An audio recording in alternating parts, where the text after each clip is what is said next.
उस नमाज में, जुम्मा की नमाज में कौन सी चीज पढ़ाई जा रही है जो कि लोग बाहर आते ही बौखला जाते हैं और इस बार पत्थरबाजी करने लगते हैं और प्रशासन के ऊपर पत्थरबाजी करने लगते हैं, लोगों को पत्थर फेंकने लगते हैं, घरों में पत्थर फेंकने लगते हैं। आप जिस प्रकार से देख रहे हैं कि आए दिन अराजकता फैलाई जा रही है और अब तो हद इस बात की हो गई। अभी तक तो हमारे शिव को ग्रिल से छेद कर दिए, उसको फव्वारा बना दिए, उस पर वजू करते रहे, थूकते रहे, हाथ धोते रहे। इसके बाद भी सनातन धर्म अमृत शांतिपूर्वक उसको सुनते रहे और ध्यान धारण करते रहे कि शांति बनी रहे, अराजकता ना फैले। लेकिन आज तो हद हो गई।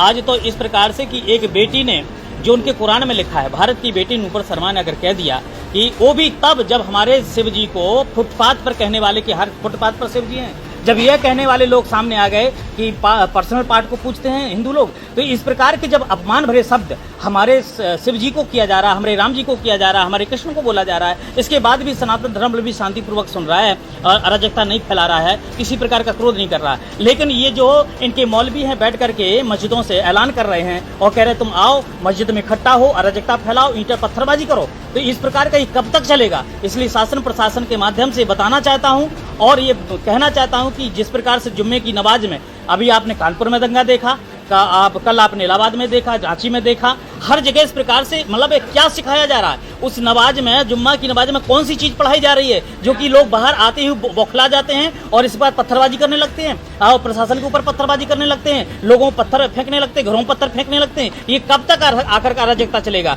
इसलिए अब इस पर जो जुम्मे की नमाज है उस पर तत्काल बैन करना चाहिए और वहाँ पर सीसी कैमरे लगा करके देखना चाहिए कि वहाँ पर क्या क्या पढ़ाया जा रहा है और क्या सिखाया जा रहा है, क्या किया जा रहा है। तो इन सारी चीजों पर आज संत समाज ने बैठक की है कि इस प्रकार की अराजकता होगी तो देश अशांत हो जाएगा और हम देश को अशांत नहीं करना चाहते। बलात्कार का धमकी दी जा रही बेटी के ऊपर, अगर किसी प्रकार का कुछ भी होता तो ये जान लीजिए फिर ये संत समाज शांत नहीं रहेगा। नागा साधु 18 लाख नागा साधु सड़क पर उतरेगा और पूरी संत समाज सड़क पर उतरेगी। माहौल क्या होगा इस चीज को आप अनुभव कर सकते हो।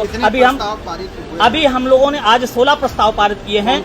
उसमें मुख्य तो जैसे कि नमाज पर जो प्रतिबंध होना चाहिए, जो जुम्मे की नमाज होती है और जो ग्रिल पर वो की गई है, चोटिल पहुंचाई गई, उस पर मुकदमा FIR होगा और कई उसमें हुए हैं जो कि मुकदमा आपको सबको कॉपी दी जाएगी। तो ऐसी स्थिति में आज संत समाज बहुत दुखी है और हम लोगों पर अब हमारे अनुयायी लाखों की संख्या में हैं, वो फोन करने लगे हैं कि गुरुजी अब आप शांत बैठे हैं और इस प्रकार की अराजकता हो रही है, लोग जो है पत्थरबाजी कर रहे हैं, मार रहे हैं और किस प्रकार से प्रशासन रो रो करके फोन में एक वायरल वीडियो हुआ, कहा साहब फोर्स भेजिए। तो ये सारी चीजों को देखते हुए बेटी के साथ भी लोग खड़ा है, भारत की बेटी है, संत समाज उसके साथ खड़ा है। किसी प्रकार की कोई भी अगर उसके साथ अन्याय होगा तो संत समाज शांत नहीं बैठ सकता है। जिस प्रकार से सर कलम करने की बातें आ रही हैं, बलात्कार करने की बातें आ रही हैं, ऐसी धमकी दी जा रही हैं, तो ये बहुत हो चुका है। अब ये जो है एक बेटी के बहाने देश को अशांत करना चाहते हैं। अब संत समाज जागृत हो चुका, इसलिए प्रशासन से बार बार अनुरोध है इन लोगों पर कार्रवाई की जाए, तत्काल उनको गिरफ्तार किया जाए, जेल में ठूसा जाए। अगर अन्यथा नहीं हो, ऐसा नहीं होगा,